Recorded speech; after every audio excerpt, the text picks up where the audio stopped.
Hello everyone, it's Jason Kelly here. Now have I got a review for you. Here I have a fountain pen. Now this isn't just any old fountain pen, it's actually quite an expensive fountain pen.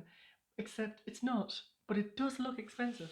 And you can see why. It's got this very royal blue and embroidered with a gold encircling around it in these places.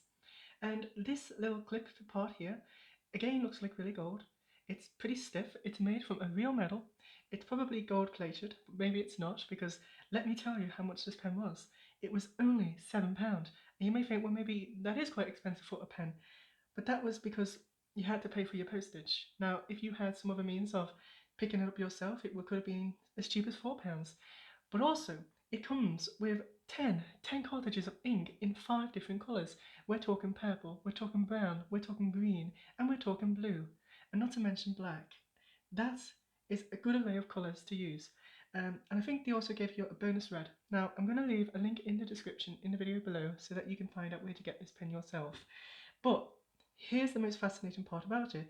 Despite it being so cheap, despite it comparing very well in terms of function to a £500 fountain pen, as has been expressed in comments below in what you might find in an Amazon review, this pen is remarkably cheap and it's very well weighted. It actually would weigh about 500 grams. That is something that I find absolutely remarkable. And when we pull the lid off, this is a fountain pen by the way, not a ballpoint pen, and I want to tell you, if you have never used a fountain pen before, then are you in for a treat? Now, if you're like me, that if you're writing with a pen like this is a ballpoint pen, and you're writing, if you was to write the quick brown fox jumps over the lazy dog, and as you can see, my writing is not very good with a ballpoint pen, but the instant you get hold of one of these fountain pens and you pull the lid off, professionalism ensues. Now, I'm going to place this on top. Now, it's important, very important, to place the lid on top because there's a lot of weight in the lid itself. And in order to get the right balance in your hand, that when you're holding your fountain pen, I mean, just look how gorgeous this is. Look at the 18 karat plated gold nib. This here is a feat of engineering if you ever saw one. And by the way, you hold the pen pretty much like this. It's got 2 grooves here where you place your fingers. You place your index finger on this side and your thumb on this side, and then it's got another groove underneath for your middle finger, or your flip-off finger as you would otherwise call it. Now, here you want to ensure that when you're writing, you have this fountain piece nib facing towards the paper, and you want to have it sort of angulated. Make sure your paper is facing at a 45-degree angle from you, and then you let the magic ensue. So I'm going to write a sentence. It's called "The Quick Brown Fox Jumps Over the Lazy Dog." And what's so significant about this sentence is that it includes all the letters of the English alphabet. So let me do now.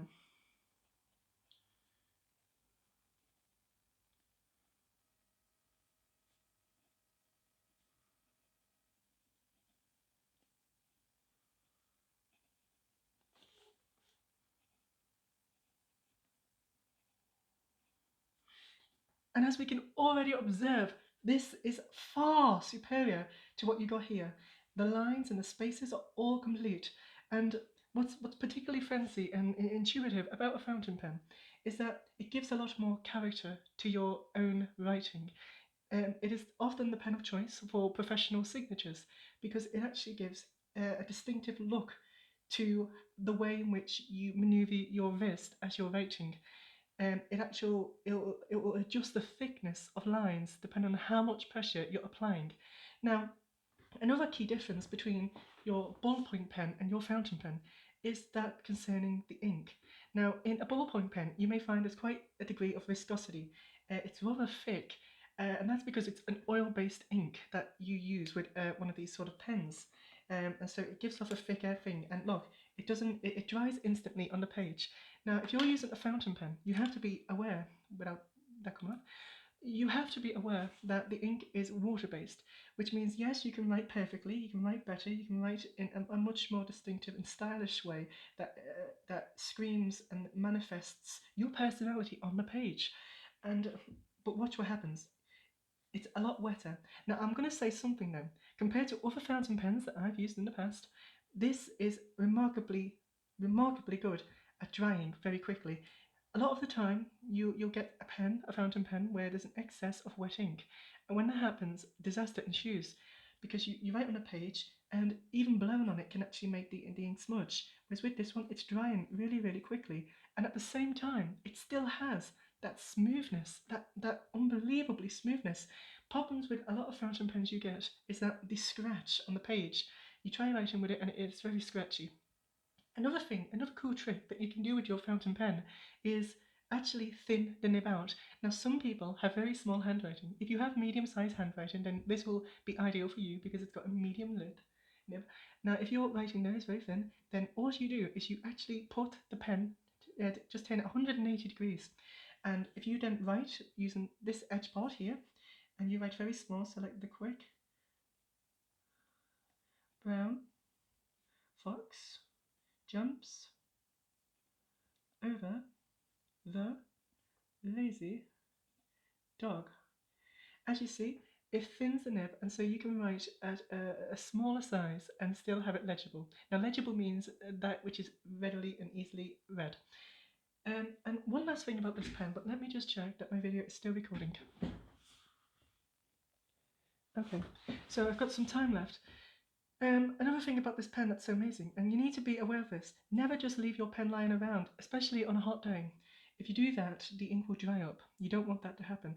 This is maybe a con. For some people, though, it's actually a plus because it insists that then they always have to close the lid and make the pen look fashionable and complete.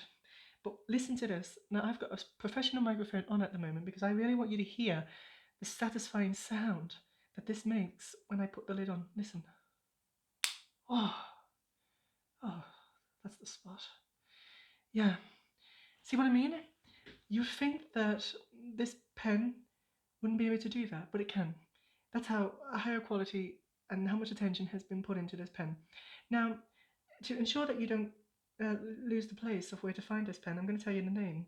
It's called Jinhao x450. 450 actually. Let's be clear. 450.